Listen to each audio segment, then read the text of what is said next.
오늘 하나님께서 우리에게 주실 말씀은 마태복음 6장에 있는 말씀입니다.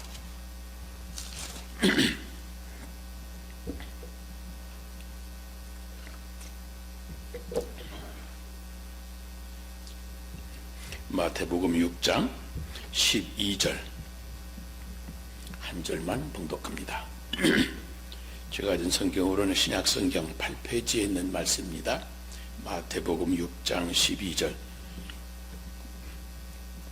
우리 다 같이 한번 봉독하실까요? 우리가 우리에게 죄 지은 자를 사하여 준 것 같이 우리 죄를 사하여 주옵시고. 다시 한번 읽습니다. 시작. 우리가 우리에게 죄 지은 자를 사하여 준 것 같이 우리 죄를 사하여 주옵시고. 아멘. 러시아의 문호 도스토옙스키가 1866년에 발표한 유명한 그 죄와 벌이라는 장편 소설이 있습니다. 그 죄와 벌이라고 하는 제목처럼 사람들은 죄하면 벌을 먼저 생각합니다. 그런데 오늘 말씀의 제목을 죄와 용서라고 정했습니다. 죄와 용서. 죄, 그 다음에 벌이 아니고 용서라는 말씀입니다.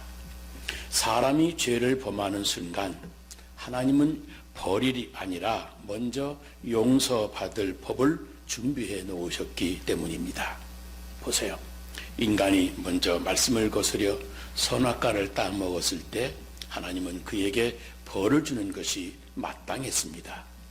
그런데 하나님은 에덴 동산에서 쫓아내는 벌을 내리시기 전에 먼저 여자의 후손이 내 머리를 상하게 할 것이라고 예수님의 십자가를 통해서 인간의 죄 용서해 주실 것을 예언하셨습니다. 율법보다 만인이 용서받는 십자가의 제사법을 구상하신 것입니다. 하나님은 인간들이 죄 지을 것을 미리 알고 계셨던 것이 분명합니다. 그래서 율법과 은혜는 언제나 함께 나오는 것을 보게 됩니다. 사실 인간은 용서의 은혜가 없이는 이 죄에 벌인 사망이 필연적인 존재입니다. 그러므로 하나님께 구해야 할 기도가 참 많이 있겠지만 우리에게 가장 중요한 기도는 사죄함 받는 것, 바로 죄 용서를 위한 기도이고, 우리가 하나님으로부터 받아야 될 축복이 대단히 많지만 반드시 받아야 될 지속적인 축복은 바로 죄를 용서함 받는 축복인 겁니다. 그러므로 오늘 저는 우리가 우리에게 죄 지은 자를 사하여 준 것 같이 우리의 죄를 사하여 주옵시고라고 하는 이 말씀대로 죄와 벌이 아니고 죄와 용서를 말씀드리려고 그럽니다. 보세요. 본문에 반복해 나오는 단어가 하나 있습니다. 바로 죄라고 하는 단어입니다. 그런데 우리 신약 성경에 죄를 나타내는 단어가 5가지가 있습니다. 첫째는 죄에 대한 가장 보편적인 단어로 하마르티아라고 하는 말인데, 이 말의 의미는 관역을 벗어났다라고 하는 뜻입니다. 율법을 통해서 나타난 하나님의 뜻은 하라고 하는 적극적인 명령과 하지 말라고 하는 금지 명령으로 표현이 됩니다. 하라고 하는 걸 하지 않고 하지 말라고 하는 것을 하는 것과 같이 관역에서 벗어난 죄인 겁니다. 말하자면 죄라고 하는 것은 인간이 하나님의 말씀 그 뜻에서 벗어나는 것을 말합니다.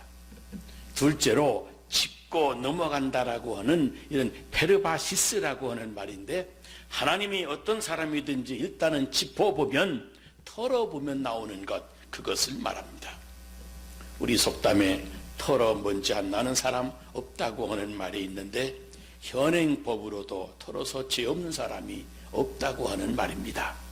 더구나 절대자이신 하나님이 털면 무죄로 인정받을 사람이 여러분 어디 있겠습니까? 실제로 얼음판을 걸을 때 사람은 실수로 미끄러질 수도 있는데, 그 미끄러지는 것을 의미하는 페랍토바라고 하는 말입니다. 우리가 인생을 조심하며 넘어지지 않고 잘 살아가려고 해도 가장 사람답게 살려고 노력을 해도 누구나 실수하는 불완전한 존재 우리들입니다. 이런 실수들을 성경은 페랍토바, 죄라고 단정을 하는 겁니다. 넷째는 이 아노미아라고 하는 말인데, 불법인 것을 알면서도 그대로 거기 머물러 있거나 그렇게 고의적으로 그 불법을 행하는 것을 죄라고 말하는 겁니다. 그렇지 않아도 불완전한 인간인데 거기에 고의적으로 불법을 행하는 죄의 근성으로 나오는 행동들, 모든 것을 말하는 겁니다. 다섯째는 우리 본문에 사용되고 있는 표현인데, 빚, 부채라고 의미하는 오페일리아라고 하는 말입니다. 이 말은 내가 세상에 태어나 살면서 빚을 지고 있는 모든 부채를 말합니다. 부모님의 사랑의 빚, 스승에 대한 빚, 농부와 상인들에 대한 빚, 이렇게 사회 구성원이 되어지는 모두에게 우리가 빚진 자로 살아가는 것, 그것이 아니겠습니까?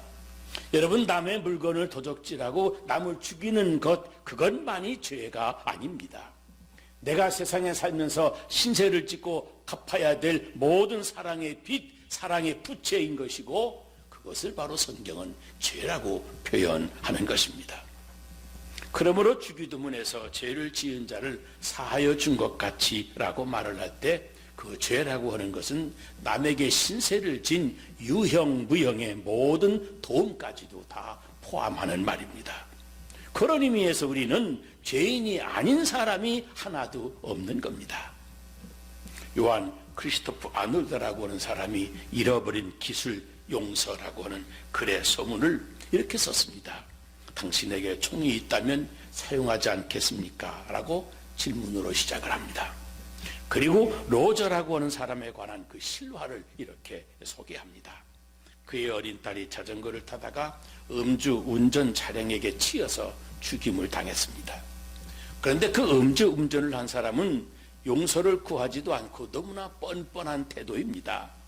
결국 그 음주 운전자는 얼마 동안 교도소에서 벌을 받고 출소하게 되는데, 이 로저가 그 뻔뻔했던 얼굴을 잊지를 못해서 그가 출소하는 날 기다렸다가 가서 권총을 겨누었습니다. 그래서 그만 이번에는 이 로저가 또 살인 미수로 교도소에 벌을 받게 되어지는 겁니다. 그러자 로저의 아내가 그 법정에서 이렇게 외칩니다.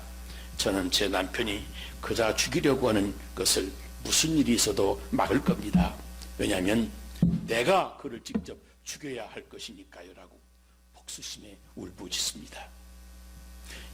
여러분이라면 이런 경우 용서할 수 있겠습니까? 누가 나를 속이거나 손해를 끼치거나 나에게 모욕을 주거나 또는 나를 배신하게 되면 우리는 그에게 아주 감정적으로 격하게 반응을 합니다. 그러나 자신이 하나님께 지은 죄가 얼마나 심각한지에 대해서는 아예 생각도 하지를 않습니다. 천지의 창조자이시고 만왕의 왕이신 그런 하나님을, 그 말씀에 거역한 것이고 배은만독한 것인데 그 벌을 여러분 어찌할 것입니까? 얼마나 많은 벌을 받아야 이 죄값인 사망을 만족시킬 수가 있겠습니까? 우리 사람의 힘으로는 영원히 갚을 수가 없는 겁니다. 그런데 성경은 하나님이 친히 우리 죄를 이렇게 해결해 주셨다고 선언합니다. 로마서 5장 8절을 보면 우리가 아직 죄인 되었을 때에 그리스도께서 우리를 위하여 죽으심으로 하나님께서 우리에 대한 자기의 사랑을 확증하셨느니라 그랬습니다. 그래서 십자가의 보혈의 은혜는 참으로 기쁜 소식이요 복음인 겁니다. 여러분, 그래서 주님 앞에 나올 때 가장 많이 사용하는 말이 이 은혜라고 하는 단어입니다. 오늘 우리가 우리에게 죄 지은 자를 사하여 준 것 같이 우리 죄를 사하여 주옵시고 라고 기도하라고 하는 것도 그 크고 넓은 사랑과 은혜가 준비되어 있으니 믿고 의지하고 구하라고 하는 말씀입니다. 그런데 여러분, 그 사랑, 그 은혜라고 하는 말의 핵심이 무엇인지 아십니까? 바로 용서입니다. 사랑이고 은혜라고 하는 말, 다른 것 아닙니다. 용서받고 그리고 너희들도 용서하라고 하는 겁니다. 은혜 받았다고 하는 말, 바로 사랑 받았다고 하는 것이고 용서 받았다고 하는 말입니다. 내가 예수님을 만났다고 하는 말은 그분의 용서를 체험했다고 하는 말이고 그분의 사랑을 받았다고 하는 말입니다. 예수님을 모른다고 하는 말은 아직도 용서, 그 하나님의 사랑을 모른다는 말입니다. 여러분 은혜가 충만하십니까? 여러분 안에 하나님의 용서에 대한 확신과 감사가 충만하면 아멘일 것이고, 아직도 그 용서에 대한 감사도 또 용서할 마음도 없다면 여전히 아니라고 할 것입니다. 이웃의 죄를 용서해 주지 못하는 사람이 왜 용서받지 못하는지 여러분 아십니까? 그것은 바로 용서하지 아니하고 버티는 것이 바로 하나님의 은혜를 거절하는 것이기 때문인 겁니다. 여러분, 하나님의 은혜가 아니었다면 우리는 죄의 벌에서 사면을 받거나 죄를 해결할 길도 없었을 뿐만 아니라 아예 죄를 깨닫지도 못하는 영적으로 영원한 흑암에 던져질 뻔했습니다. 생각해보면 내 속의 이 죄는 세상의 어떠한 방법으로도 해결할 수 없는 무거운 짐입니다. 울어도 못하고 힘써도 못하고 돈으로도 못하고 권력으로도 어찌할 수 없는 것이 바로 영적인 부담인 이 죄의 문제입니다. 이 죄에 대한 목사님의 설교를 듣고는 큰 불만을 가졌던 한 성도가 목사님을 찾아왔습니다. 목사님, 죄에 대한 설교는 이제 제발 그만하셨으면 합니다. 죄니 지옥이니 이런 부정적인 말씀만 하지 말고 성공이니 축복이니 하는 힘이 되는 말씀을 좀 해주시면 좋겠습니다. 저는 사실 신앙생활을 한 지 오래되지만 지금까지 그놈의 죄 때문에 마음의 가책을 느낀 적도 별로 없습니다. 그러는 겁니다. 목사님이, 성도님, 정말로 죄에 대해서 아무런 마음의 느낌이 없으십니까? 본인은 정말 죄가 없다고 생각하십니까? 그러자 이 성도는 죄가 있을지는 모르지요. 그런데 그 죄의 무게를 내가 별로 느끼지 않을 만큼 그런 정도밖에 안 됩니다. 목사님이 다시 말씀해 주셨습니다. 성도님, 시체는 아무리 무거운 물건을 올려놓아도 무거운 것을 못 느낍니다. 이미 죽었기 때문입니다. 주님이 우리 죄 때문에 십자가에서 돌아가서 이미 죽으셨는데 그만큼 우리의 죄가 결코 가벼운 것이 아닌 겁니다. 그런데도 느낌이 없으시다는 말씀인 겁니까?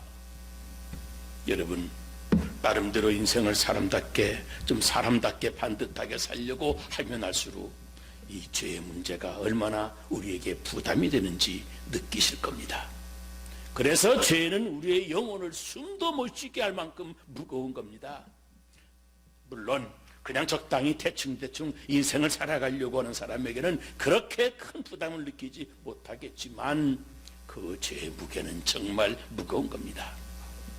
그러니 여러분, 죄를 깨닫고 또 그 죄의 영적인 물기를 이 숨막히게 느끼다가 마침내 용서받은 은혜를 깨닫는 것, 이것 또한 정말 큰 기쁨의 은혜인 겁니다.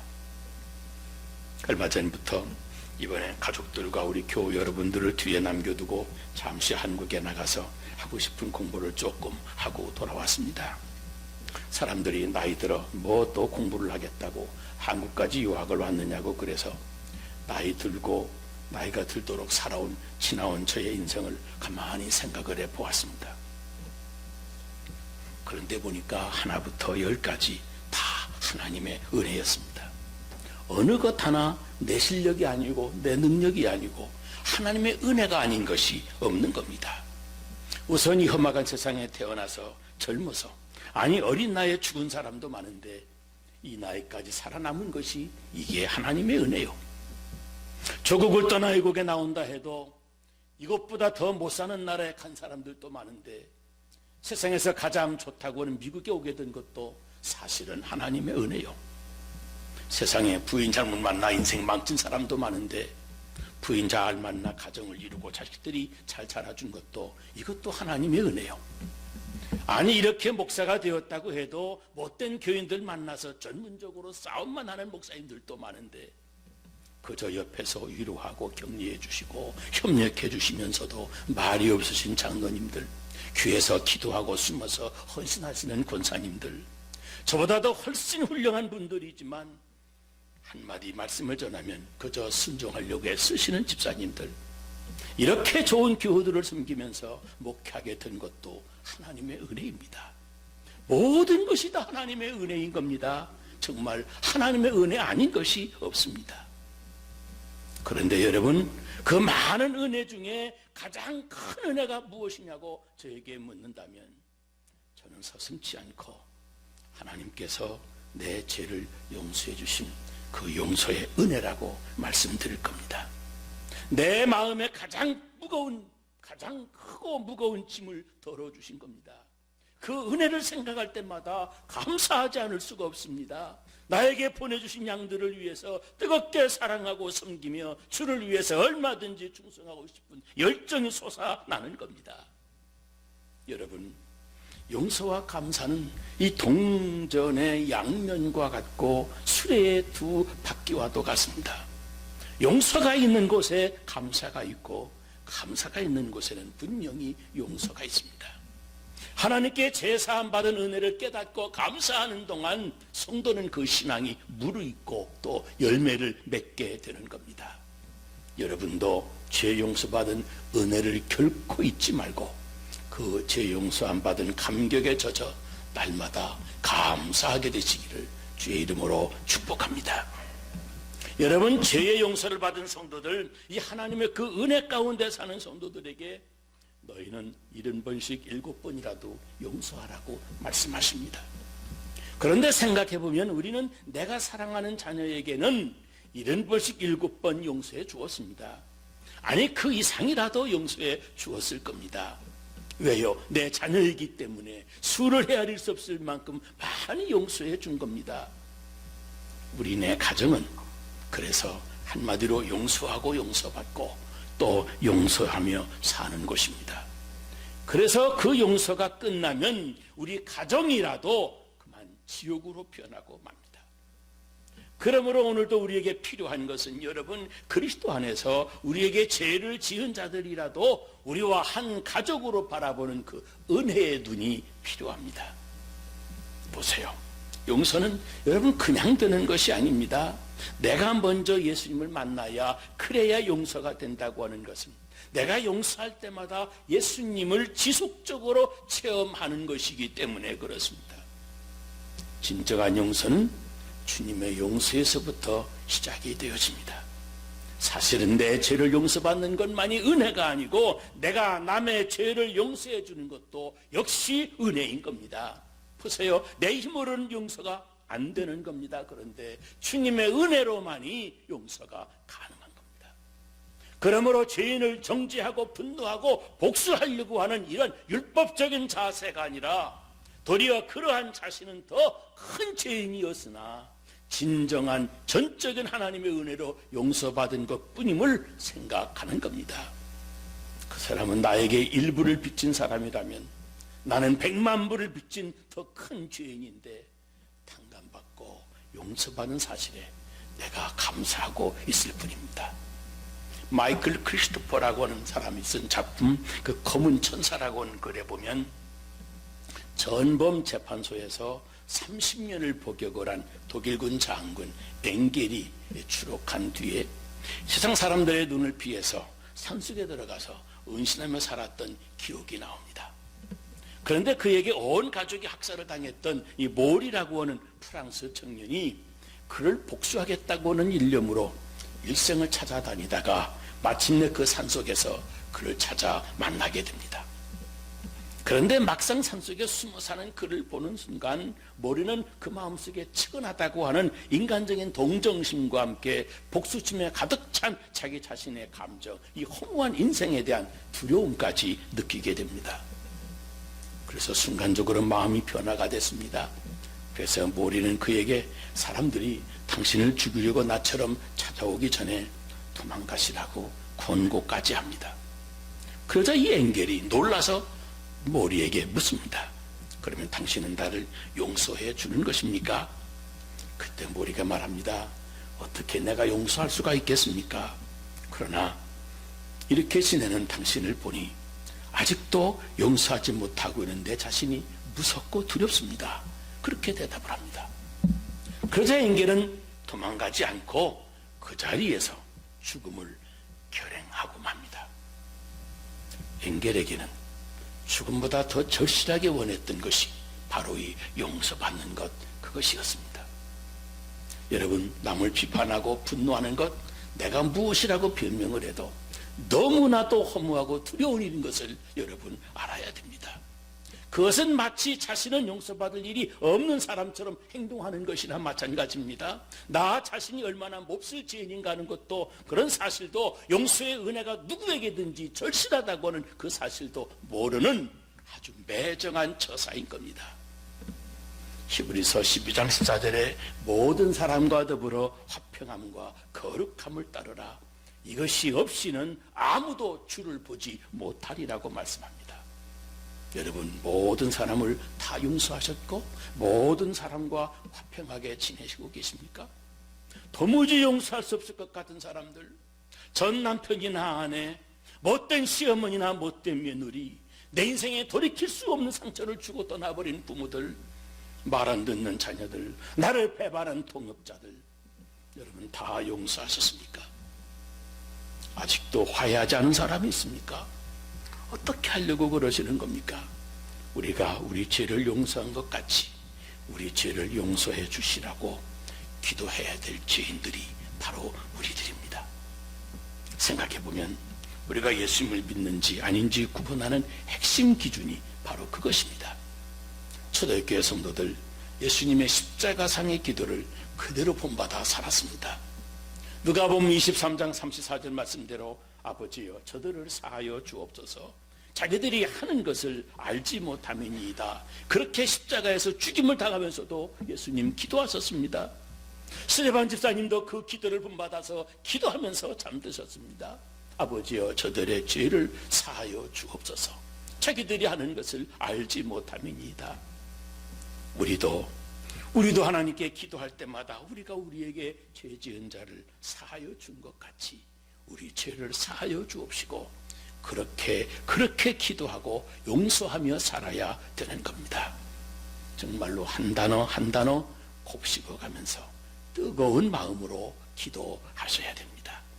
죄의 용서를 받고 또 죄 지은 자를 용서하는 것, 우리가 언제나 누려야 될 가장 큰 놀라운 은혜인 겁니다.